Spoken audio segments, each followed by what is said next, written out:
Hello all. ఈరోజు మా వారు ఒక చికెన్ స్టార్టర్ చేస్తున్నారు. ఈ రెసిపీ నాకు కూడా వచ్చు, కానీ మా వారు చేసినంత టేస్టీగా అయితే నాకెప్పుడూ రాలేదు. సో, ఆయనతోనే ఈ డిష్ చేపిస్తాను. ఇందులో మసాలాలు అన్నీ వేసేది నేనే. చేసేది మాత్రమే తను. టేస్ట్ మాత్రం చాలా బావుంటుంది. దీని పేరు చికెన్ టిక్కా అంటారు.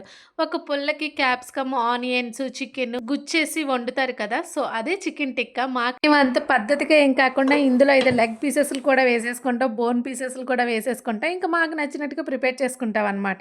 జస్ట్ చికెన్ ఫ్రై చేసేసుకొని ఫస్టు, తర్వాత క్యాప్సికమ్, ఆనియన్స్ ముక్కల్ని బటర్ వేసి ఫ్రై చేసుకోవాలనమాట. మొత్తం మళ్ళీ చికెను, క్యాప్సికమ్, ఆనియన్స్‌ని మొత్తం కలిపేసుకోవాలి. ఎందుకంటే ఆ క్యాప్సికమ్ ఫ్లేవర్ అనేది చికెన్‌కి పట్టాలి. ఇందులో ఉన్న క్యాప్సికమ్ పీసెస్ అన్నీ నేనే తినేస్తాను. ప్రతిసారి ఆయన క్యాప్సికమ్ ఒకటి ఎక్స్‌ట్రా యాడ్ చేస్తారు, కానీ ఆయనకి ఓన్లీ కొన్ని పీసెసే ఉంచేసి మొత్తం నేను తినేస్తాను. మరి మీ హస్బెండ్ చేసే స్పెషల్ రెసిపీ ఏంటో కామెంట్ చేసి నాతో షేర్ చేసుకోండి. Thank you for watching.